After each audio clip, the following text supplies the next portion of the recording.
Hi, good morning, good afternoon, good evening, and welcome back to the Gloomhaven Grand Festival. My name is Price Johnson, Chief Operating Officer here at Cephalofair Games, and today I am here with the team responsible and behind the latest installment of Gloomhaven campaign games, Gloomhaven Buttons and Bugs. So thank you so much for joining us today. We're really excited to finally share this secret project with the world. And yeah, let's do a quick round of introductions here. I think from left to right. Isaac, why don't you start us off? Hi, I'm Isaac Childres, owner of Cephalofair Games and designer of Gloomhaven, though I am not the designer of this game. So, yeah. Though I did write the small story that accompanies it. Small story. Yeah, Yeah. great. Next we have BJ. I am also from Cephalofair Games, and I helped make art things happen for this project. I too am not the designer on this game or any games for Cephalofair. Just art things, fun art things. There we go. And then Joe, why don't you take it from there?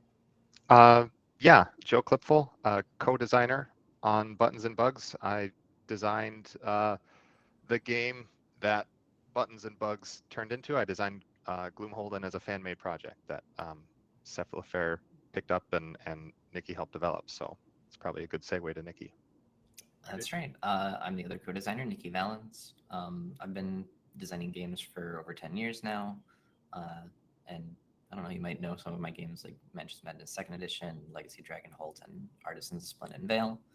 But yeah, I came in on this and did co-design and development for the system and really made it fit in with the Gloomholden or the Gloomhaven world and core systems and everything.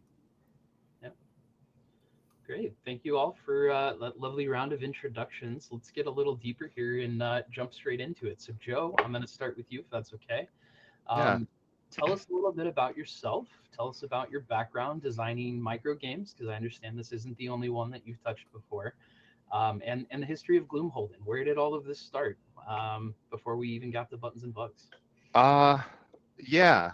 Let's see. So history of me and then history of Gloomholden. I've been designing games seriously for since my son was born, about so 3 or 3.5 years. I kind of started out, and I still do that. Like I'm a serial shrinker, I guess. I really like the process of taking a big game and turning it into a micro game. Usually, like 18 cards is kind of a normal constraint. And lately, I've been really into trying to make it simply card based and not add any extra components, which um, kind of explains a little bit why I wanted to take on designing Gloomholden. So I have some proprietary projects as well, and I've signed to other publishers. But if people know me at all coming into this, it's probably for my shrink projects. Let's see, I just released one for Arc Nova. I've done one for Mage Knight, and so all of my favorite games that it seems like could be shrunk. I probably either have done it or I have it planned in the back of my mind. Gloomholden started because I played Jaws of the Lion. I dropped hints to my wife that that's what she should get me for my birthday. I think that's when it was first hitting shelves in Target in like summer 2020, I think. And I was like, you got to get to Target. It's gonna they're not gonna be there. All the copies are gonna be gone. So she pulled through and she got me a copy and played it. Was fascinated by the system, and I had this was I think my second shrink project that I did, and so I don't know why, but that immediately sprung to mind, and I did a few what if questions in my head, and then did some even crazier questions of like, well, what if it played in hand? Like, is that even possible? How do I take an on-table game, like a tactical combat game, and sort of make it vertical, because you got to hold the cards vertically, and how do I have a map and not have miniatures? And um, I guess I did like an initial brainstorm, and a few of the dominoes fell, and I bet this is what it's like for other designers. Like you kind of put your brain on the problem and they're like, okay, viability test, is this even possible? And a few of the ideas to solve some of those problems actually came together pretty quickly. And so I said, okay, yeah, this is something I think I can do. And so I worked on it for about a year, I think. I worked on it and then released it fall or late summer of 2021. You're muted, Price. Mic is off, Bryce. Thank you. Definitely caught our attention at that point, Joe. How, speaking of that release, what, did you anticipate the sort of reaction response that the Buttons and Bugs got from the board game industry, from the print and play community? Did you expect to hear from Cephalofair as quickly as you had? Talk to us about what that looked like. No, and no. So I had fun designing some shrinks before that, and I knew like Gloomhaven for 5 years straight, which was an amazing run, was #1 rated game in the world on Board Game Geek, and so I knew the passion that I knew what kind of audience it had, and so I knew I would be drafting off of that to an extent, but I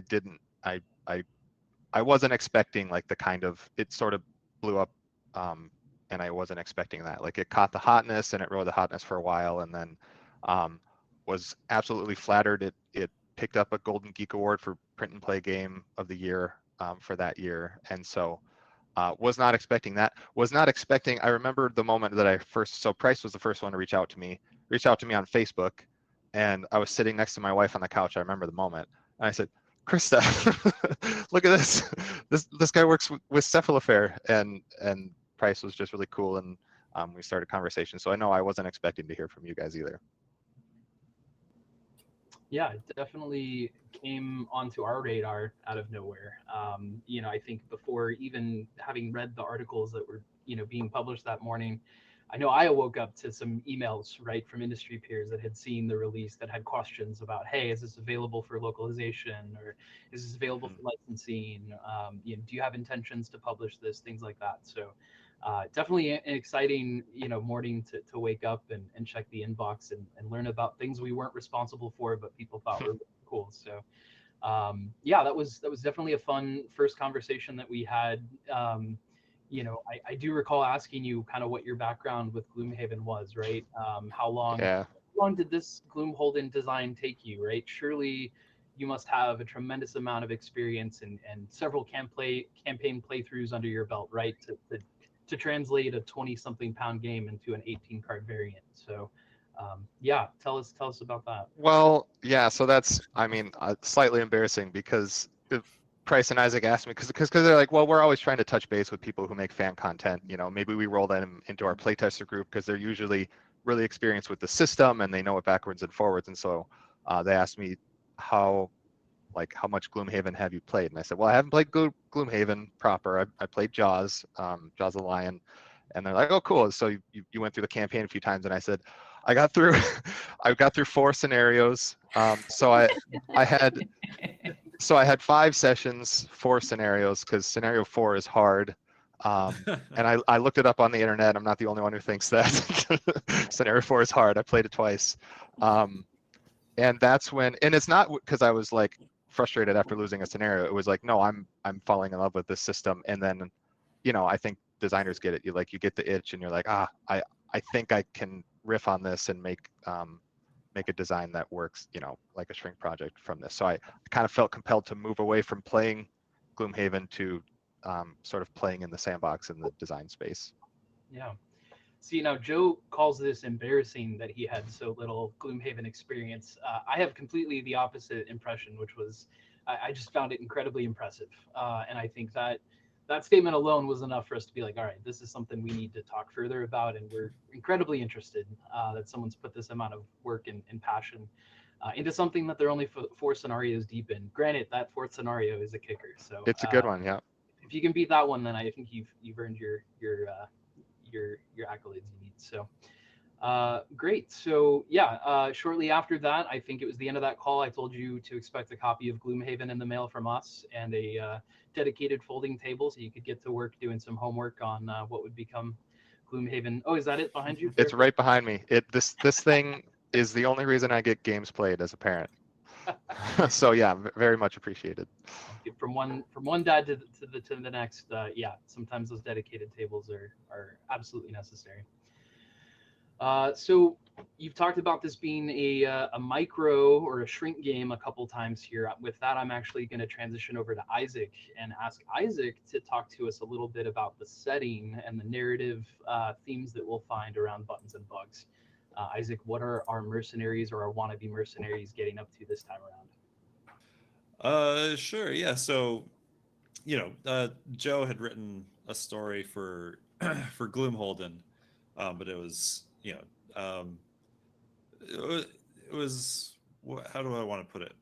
It's just it wasn't the focus of the thing, right? And I mean, like, the story isn't really the focus of Gloomhaven anyway, but yeah, we just wanted to come in and with this redesign, like, make something, I don't know, that felt like more thematic and wasn't just kind of like a rehashing of the Gloomhaven story. We wanted to like tell a new story, um, and but also like it's very limited space to do so, right? Because we want to have all the text are just is on the cards, right? So you have the scenario layout on one side of a card, and then all the text you get for that scenario is on the other side of the card. So I don't remember the word count, but it's very small.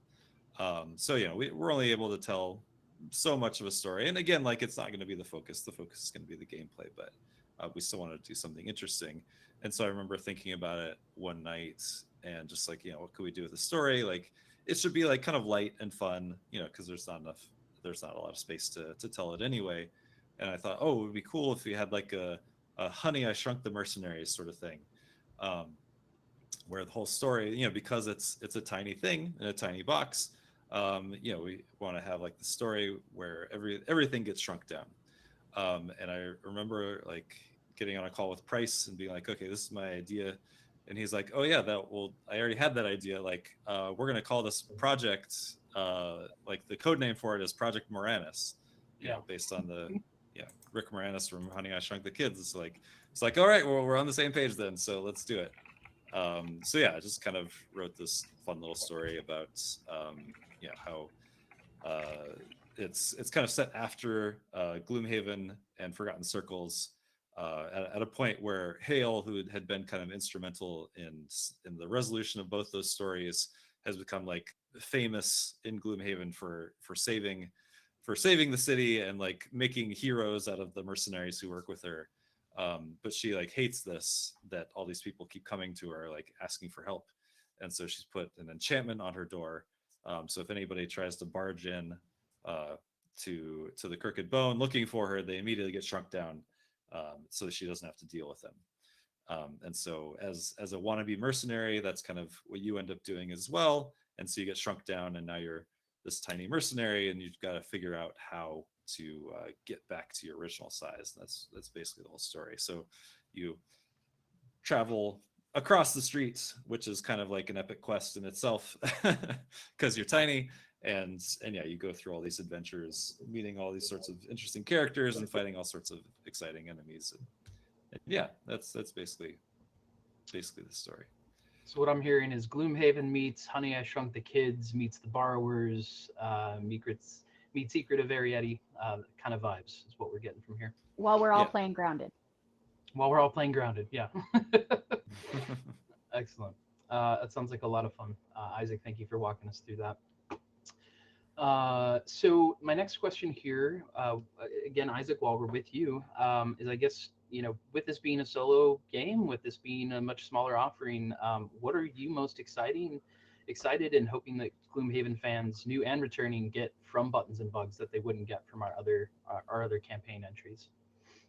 Sure. Yeah. I mean, Jaws of the Lion itself is like, a huge success for us, just in terms of like taking this giant intimidating box and putting it into a more manageable size, that kind of anybody can very easily jump into. And I think this is that even more so. And so I think that's exciting for me, just to kind of see how far we can push it, how accessible, how small, like how short of a setup and gameplay can we get to, while still giving people like an actual like full, I mean, a full like Gloomhaven experience. And so, yeah, I think Nikki and Joe have done excellent work in getting it to a place where there is like a simplified rule set, but it still feels like Gloomhaven. And yeah, you can play it in a fraction of the time and a fraction of the space. And so it's our least intimidating offering yet, which I'm excited about. And your mic's off again. Thank you. Apologies. Lots of background noise here. So, and one of the key players behind making Buttons and Bugs as accessible as it is now is Nikki Valens. And so, Nikki, let's shift over and let's focus on your contributions here. First, tell us though, for those uninitiated with your design work, tell us a bit about your design resume, your background as a designer. What titles have you worked on along the similar lines of narrative-based campaign style games? Yeah, so I've been a designer for over 10 years now. I've worked almost exclusively with narrative-driven games and just very thematic-focused games. I actually started with FFG back in 2013, and the first game that I worked on was Eldritch Horror. So anyone who's familiar with Arkham Horror and the entire line of products knows that those are very story-based games. You did a lot of reading, different encounters and things happening in that. But I continued on and I did Mansions of Madness 2nd Edition, which is even more cohesive narratively. And I also went on to do Legacy of Dragonholt, which is essentially a game book for multiple players. And then I more recently have published Artisans of Splendid Vale as a independent design away from FFG, which is kind of taking the same narrative game book things that I was doing with Dragonholt and bringing them into a more explicitly multiplayer setting with more other things involved in it. So I've been doing story games and narrative games for basically my entire career. And yeah, I like telling stories. I like creating fun game experiences, and as much as I've always really enjoyed tactical games, I've never really gotten a ton of chance to work with tactical games before. Artisans is that a little bit. So when I first played Gloomhaven, I was actually really impressed by the mechanics of it, especially the action card system. It sort of fixed all of the things that I wasn't liking about other tabletop tactical games. And I've kind of been known Isaac and talked to Isaac about games for the entire time since then, just meeting at cons and things. So it was really nice to be able to actually touch a Gloomhaven game as a design role, as opposed to just contributing, a guest scenario here or there or something like that. What are some of the preconceptions or maybe, I guess, challenges that you identified, at first upon coming into the Buttons and Bugs or Project Moranis project, right?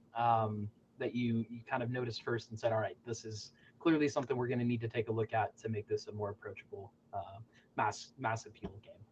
Yeah. So the original Gloomholden that Joe put together is a very fascinating system.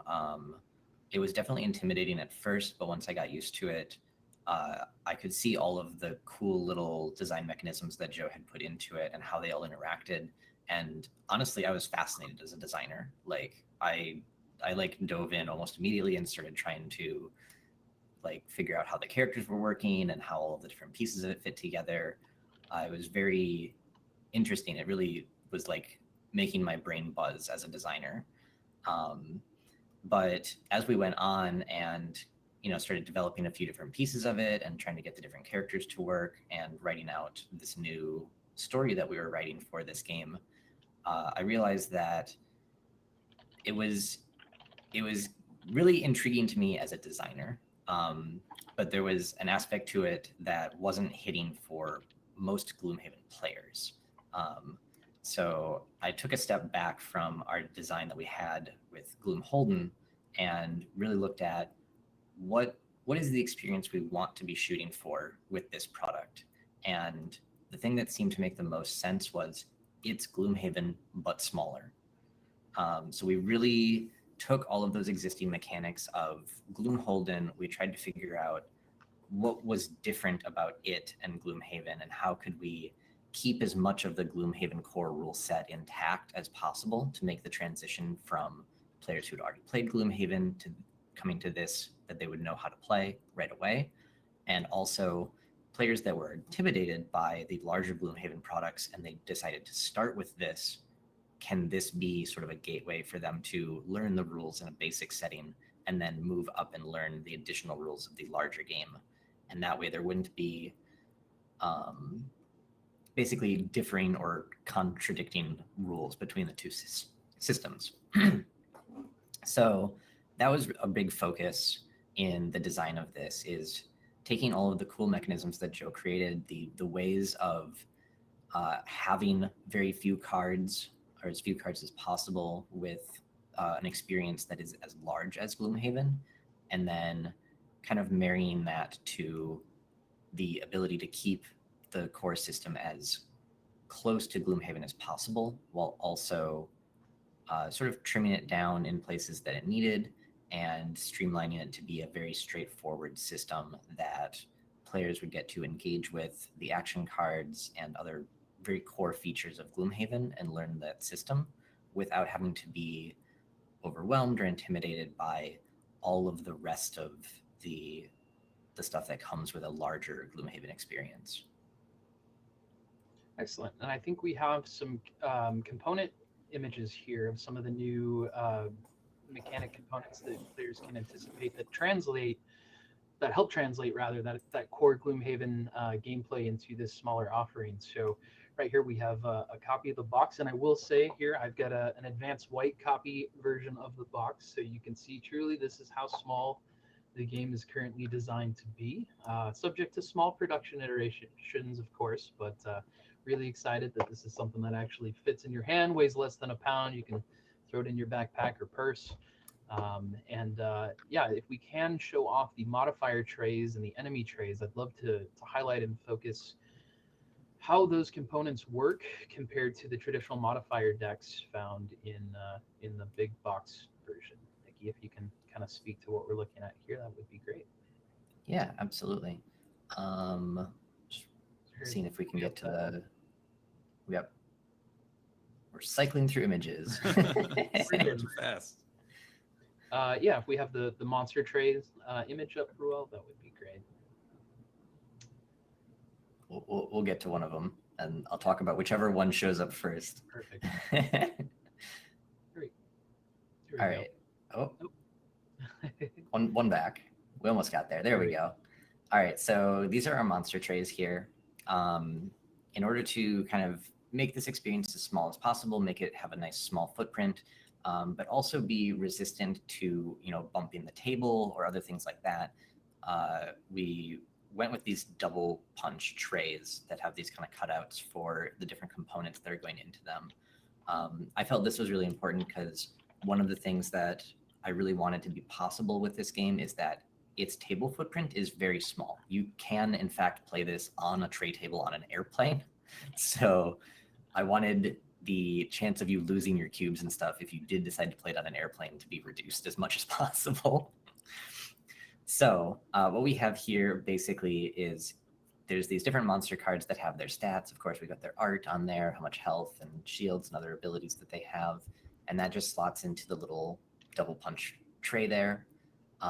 We are using plastic cubes to track their HP here, as well as which actions they're performing during the round. So in the full Gloomhaven experience, when you're trying to determine, well, what are these monsters going to do during the turn? Because there's not a GM that's going to be moving the monsters for you. You have to do it yourself. So in Gloomhaven, you'd be drawing a card from their ability deck that's telling you how they're going to act. In this case, you will roll a custom die that comes with the game.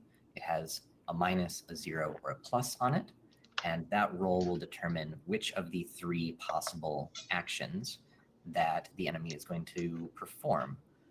I'm not sure if we can zoom in anymore on this rending beetle that's on screen, but we can try to squint at that and see what we're looking at here. But basically, you'd be able to see that the minus ability set on that rending beetle allows it to attack and then move and then attack again, and then its other ability sets do other things at different initiative values. And you'll use a cube on the top there to kind of remind yourself for the entire round what that enemy is going to be doing. So you don't have to keep that in your head. It'll just be known information that, oh, it's going to initiative 13. It's going to do this thing on its turn.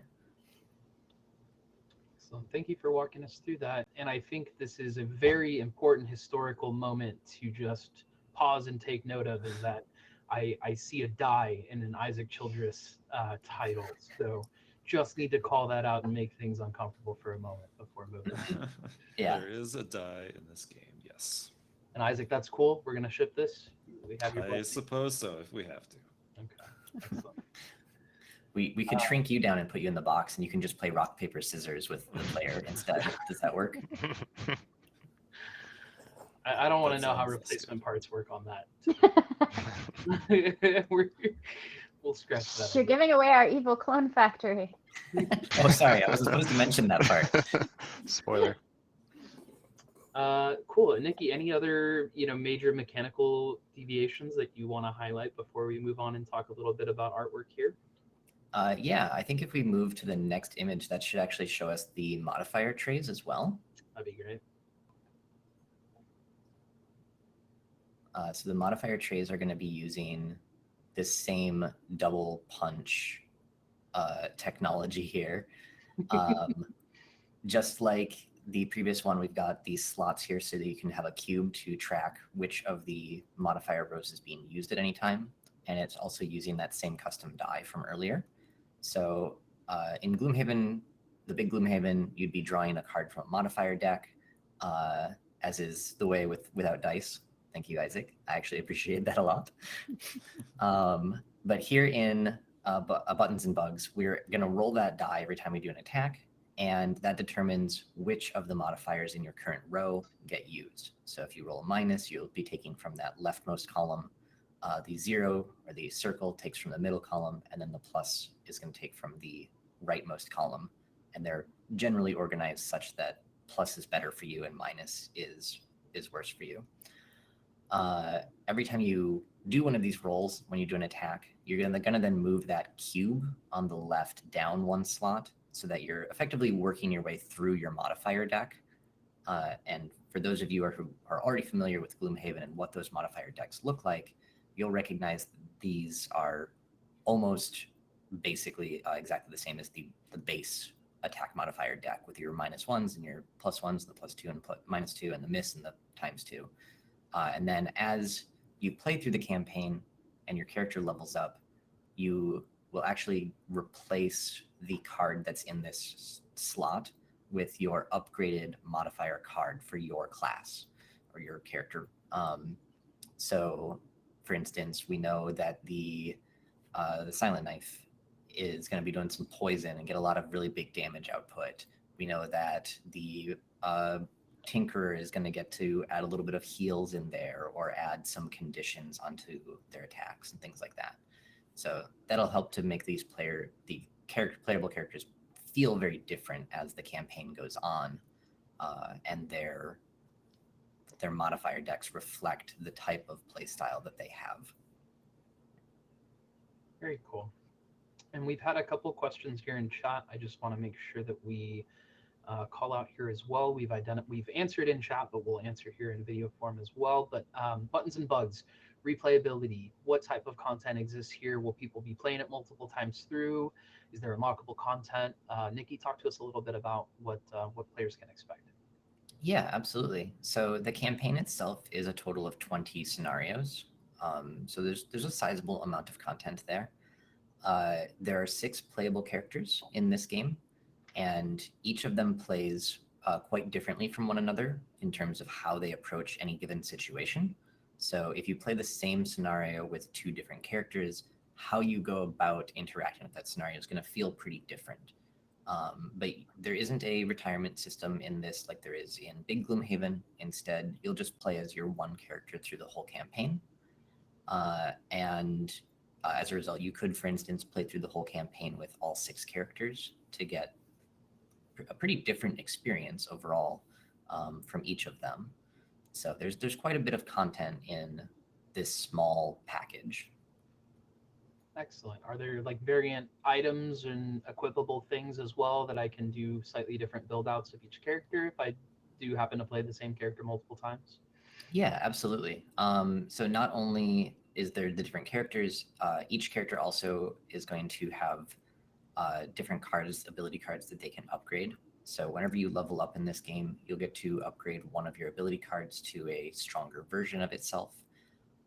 And there will also be items that become available as the campaign goes on. And you can, of course, choose which items you're bringing with you into each of the scenarios, which might affect how you want to approach each of the challenges that you face. And that's actually, you're able to do that on each scenario as well. So like, as you get to a new scenario, you might realize like, oh, I should actually take these other cards instead, or I should bring this item with me because it would be really strong here. Just like in how big Gloomhaven, you can kind of swap out the cards that are in your hand at the start of each scenario so that you're equipped for the task at hand. Excellent. Thank you. We've got a comment here from Megs in the chat as well, saying dual layer boards are so important for accessibility for people with motor issues. Thank you. You're welcome, Megs. I know that was a big consideration, Nikki, on your part. Was how do we make this game, how do we prevent people from accidentally bumping things on the table? So you were the big champion for that on the production side, so thank you. And yeah, I'm also really excited, even as the publisher of this game, to see how many cool components that we're fitting into such a small box at what I hope is a really compelling price point for folks. You're going to get dual layer boards for 6 different trays, over 100 cards, and lots of other little bits and bobs. So excellent. I'm also seeing I think a perfect transition comment here.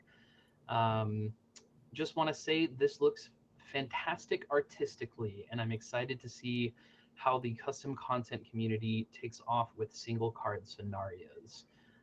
Thank you, Waffles aren't ready. We'll stand by until Waffles are ready. But with that being said, I'd like to hand things over to BJ Hensley, Cephalofair's art director on this project, on Buttons and Bugs. BJ, you and artist Mofei Wang have done just a tremendous job translating what is normally a grim and gloomy world of Gloomhaven into something a little warmer and softer this time around for Buttons and Bugs. Talk to us about what your goals were heading into this project, and yeah, we'd love to hear more. And honestly, I was just incredibly excited to be able to make something cute. That was a big thing for me. I was really excited. And actually finding our artist was a little interesting because this isn't an artist that I habitually work with. Having worked in games for like a couple decades, there's a huge stable of people that I know and work with rather frequently. And this particular artist just happened to pop up in one of my feeds one day as we were discussing needing art for this. And I'd had a couple other people in mind, and they were like, yeah, maybe next year. So that hadn't worked out. And I wanted something that was unique. I wanted to make sure that we weren't just redoing the same art style we'd already seen. And it was something new and unique and fresh to go and pair with something that was clearly unique as a game. And I fell in love with an art piece that this person had posted in a group I was in, and I reached out to them and I was like, hey, I have this crazy deadline, but I love your work and I would love to see you on this project. And it turns out they were a fan of Gloomhaven, and so they were really excited to be included in the project. So it's always nice when you run into other fans. But he was fantastic. He put in a lot of work at the last minute to make everything come together. It was very, very easy to work with, and I highly recommend him to others. And we just made some really cool, disturbing but cute things.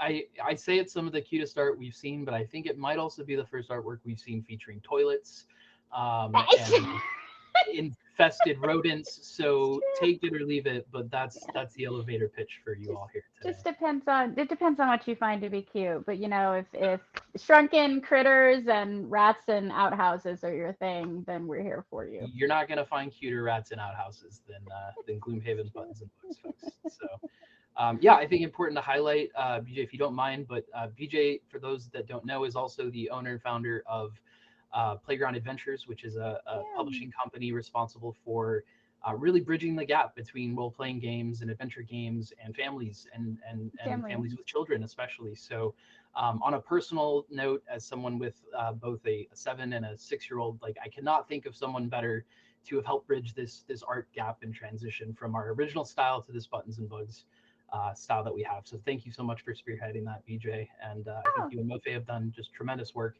that we're really proud of, and I think is really gonna resound well with our audience and just be a refreshing look at the world. So yeah, I think you've done a fantastic job, and I'm excited. And thank you for mentioning my little family-friendly company. I didn't know you were a fan.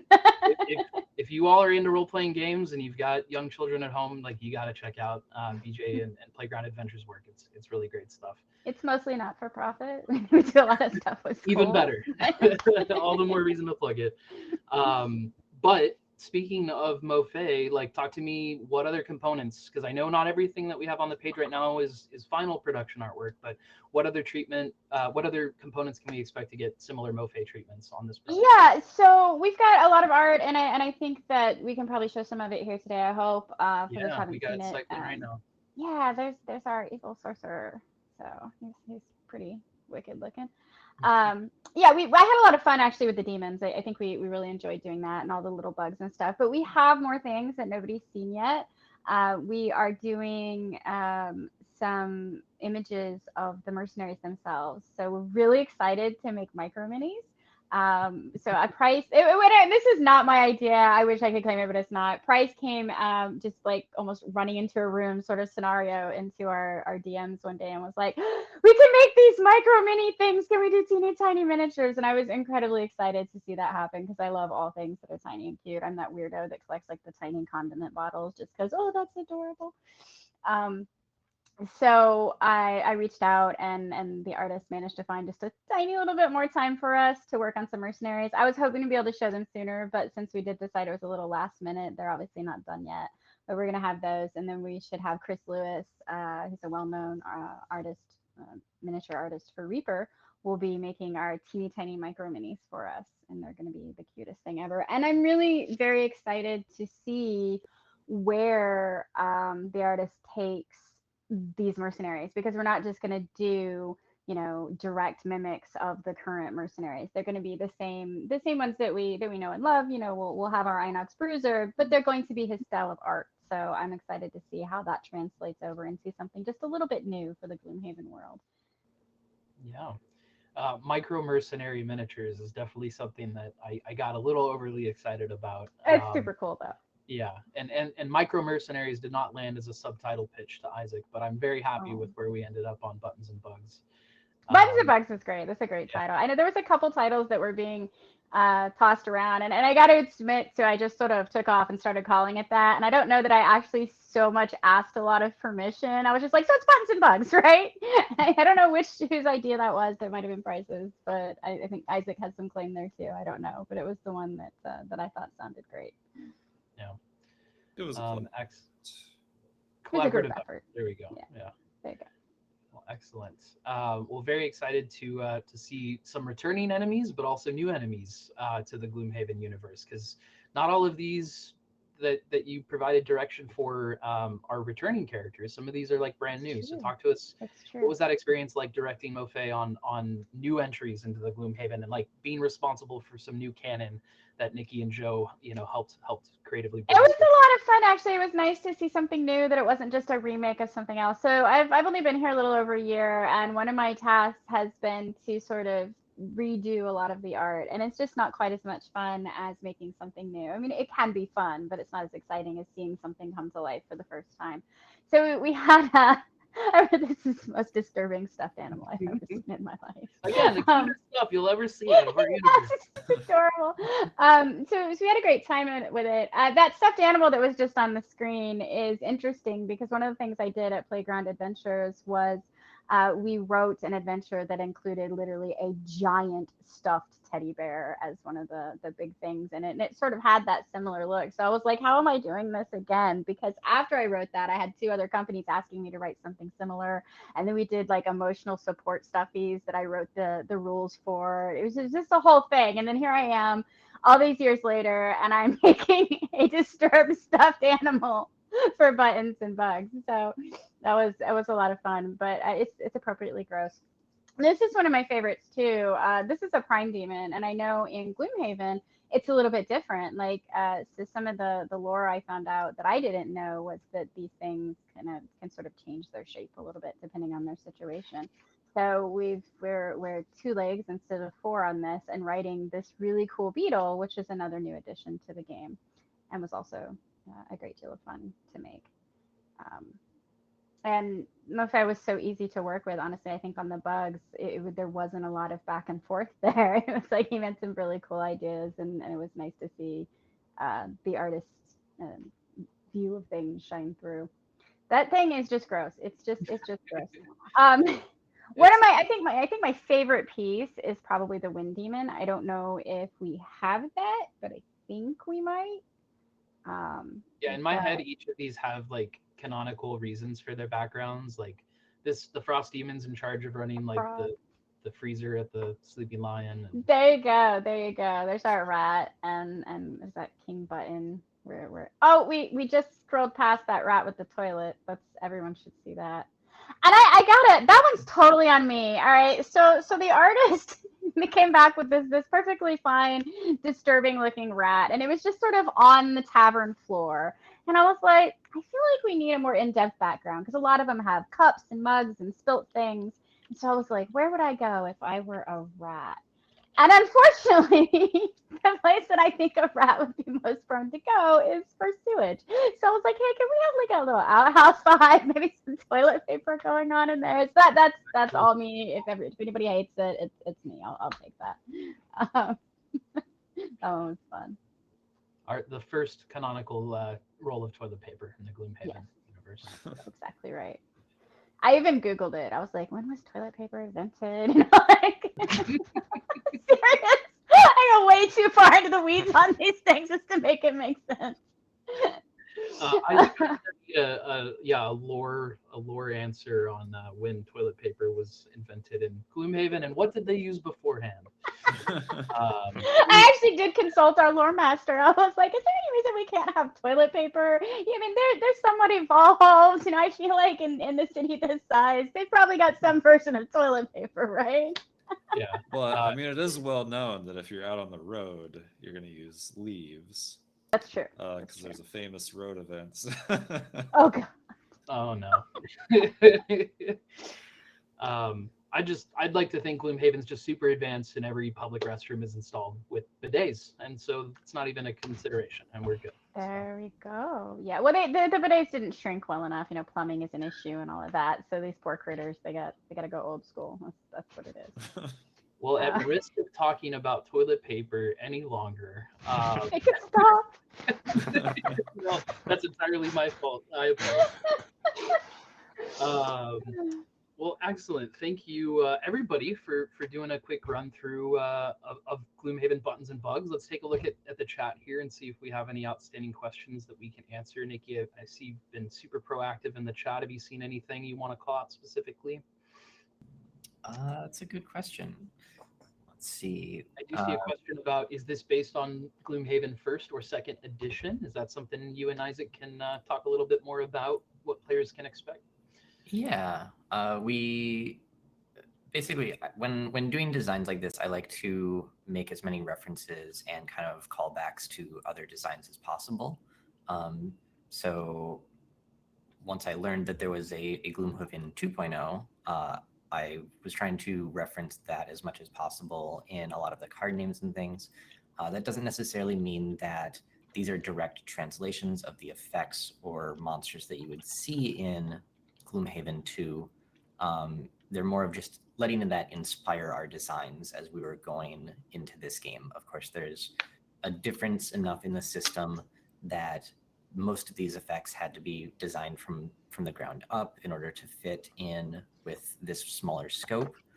But where possible, we took inspiration from the other games and even saved some of the names from those. So there are some effects that if you're playing the Cragheart, for instance, you'll look at the cards and go, oh, I remember this one from when I played the other game.